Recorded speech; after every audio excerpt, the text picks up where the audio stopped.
All right, creative people, welcome back to my channel. Thank you so much for joining me today.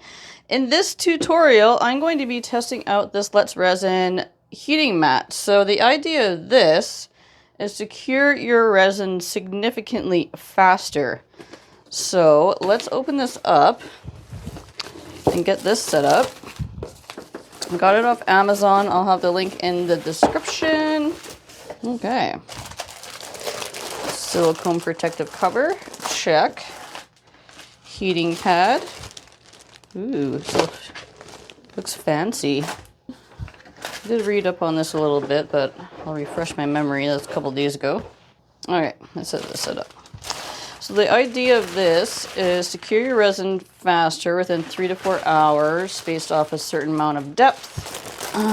3 to 20 millimeters. So I'm going to be using 12-hour curing resin. We'll make some coasters. All right, so this just sits on like that to protect it. Got some coasters I want to make. Just some little Christmas coasters today, just to test this out, because Christmas is around the corner and everybody's getting into that theme. All right, a couple details on this. So room temperature plus adjustable temperature, so you can adjust the temperatures on here. The higher the temperature, the shorter the cure time. So if the room temperature is 77 degrees Fahrenheit, the highest surface temperature the heating pad can reach is 140. All right, so you gotta let it cool for 30 minutes after you're curing for 3 to 4 hours. And the rise in temperatures, I guess, can warp this, so you're supposed to use something heavy to put them down. All right, so maybe we'll only do 2 coasters. We have to put this down with something heavy and heat resistant. Okay. So a couple of the reviews were the mat warps after a couple uses, probably from the heat, and hence why you need to have some weights to keep it down. And also after a couple of uses, it just stops working altogether, were some of the Amazon reviews. My plan for this is to just kind of monitor the temperatures, see if I get any warping, and see how fast it cures my resin. So let's get pouring and get on with this. So I won't plug that in right now. I'll get my resin all ready and we'll come back. So I got some little Christmassy little mix-ins I can put in here, but I kind of want to make a nice sparkly border. We'll kind of do a Christmas little theme here. So I'm going to mix in sparkles. Where do they go? Oh, here they are. Some red and green sparkles, and I'll do a little sparkly border. And make it a little Christmassy. Little Christmas theme. That might be a little much. Alright, some green. I'll load it right in there. Red. Let's see how far that goes. It's pretty sparkly, I'd say. Alright, let's get pouring. Pinchy pinch.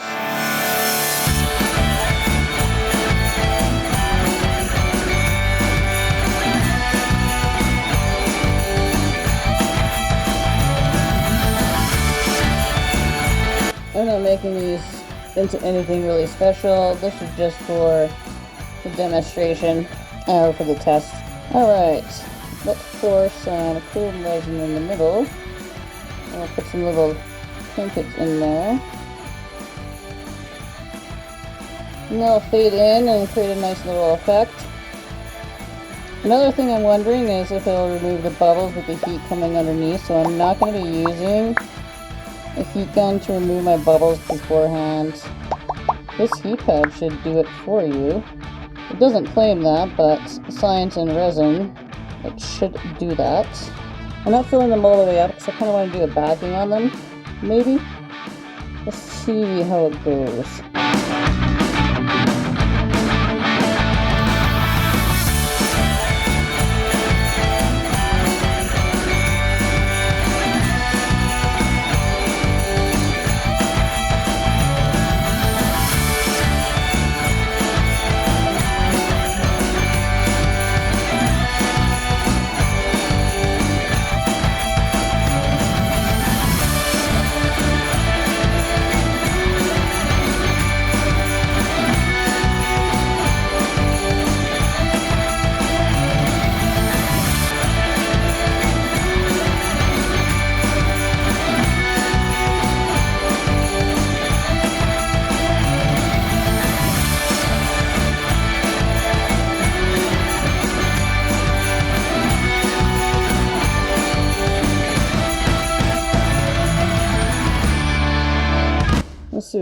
turn out like?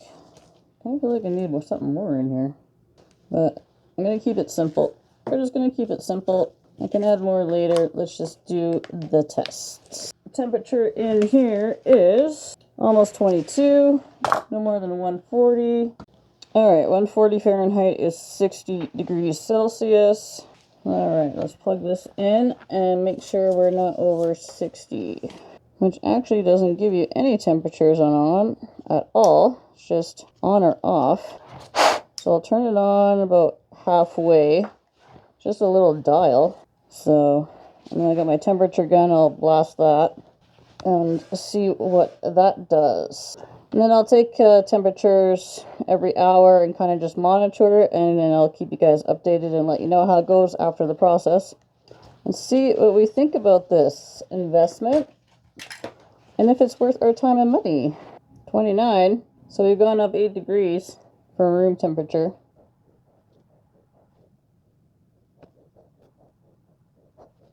I got extra resin left over, so throw it in a snowflake. 31 now. 33. Just going to crank that up a little bit more. So we get different temperatures depending on where on the mat you are.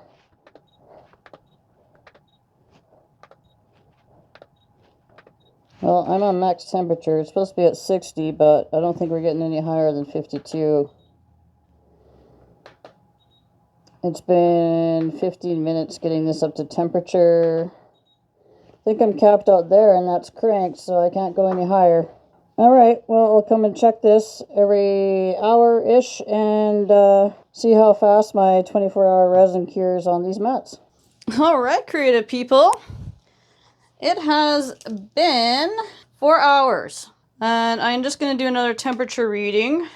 Let's move these out of the way. So we are going to turn this off. 54, 51. We got quite a few fluctuations. 55,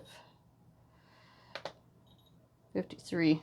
All right, so when we first started, we were at about 40 to 52 degrees Celsius. And then an hour later at 11:30, we are 52 to 60. So we got a hot spot in here. It's always so nice and hot in here. So, and then it gets a little cooler on the edges, which logically, but there's no steady temperature. It fluctuates from different corners is what I noticed. So it's always hotter here. And then there are kind of different temperatures from around that.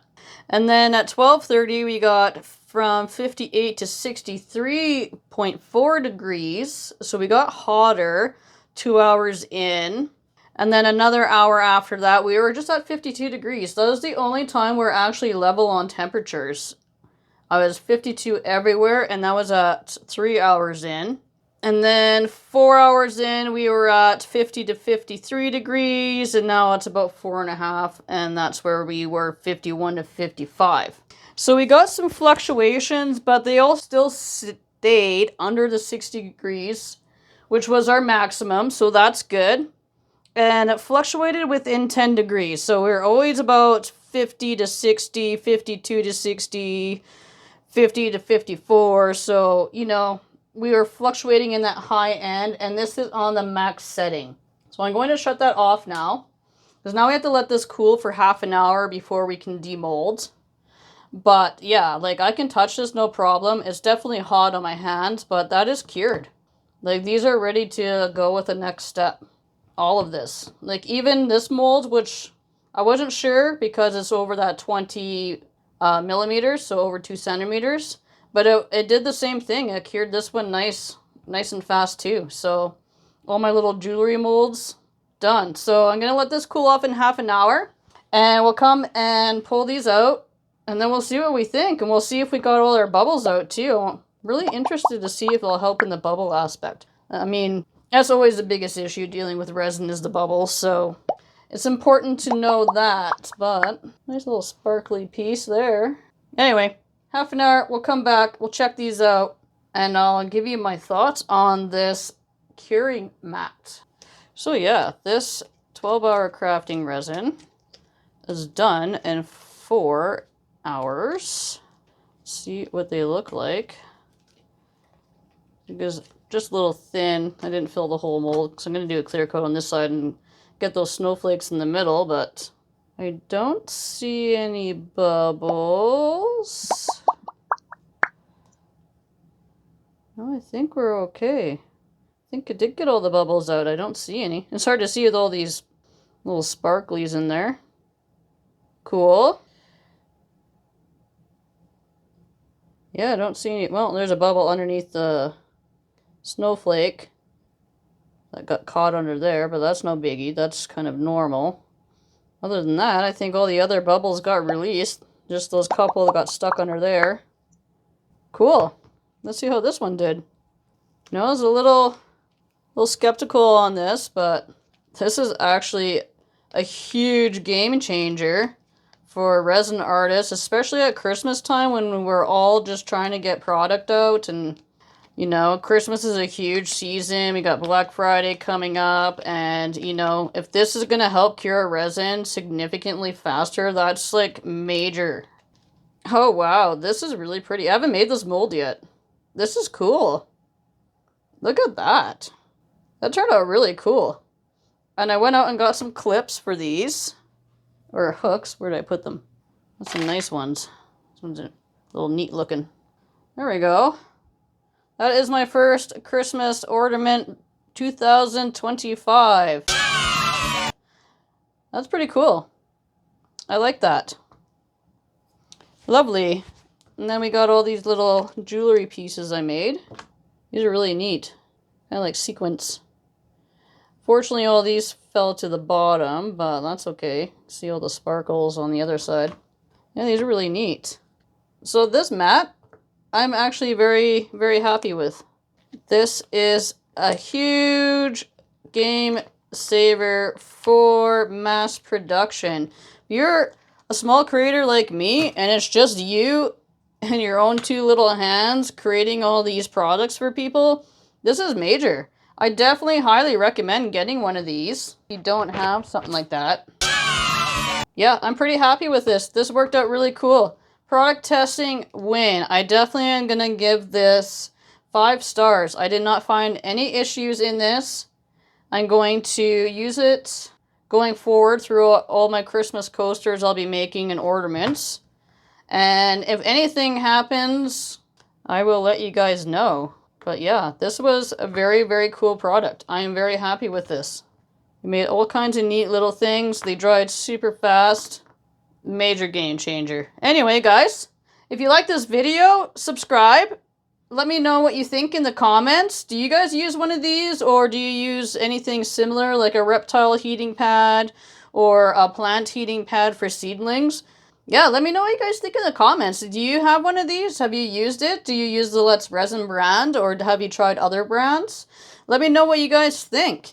If this is a game changer for you, drop it in the comments. Let everybody know how amazing these mats are and what a game changer it is for resin artists. This is significant. It had zero effect on any mix-ins. Everything worked out beautifully. Like, these guys came out pretty good for, you know, just being simple and just for a test. Anyway, thanks for watching, guys. And as always, stay creative, and I will catch you in the next one.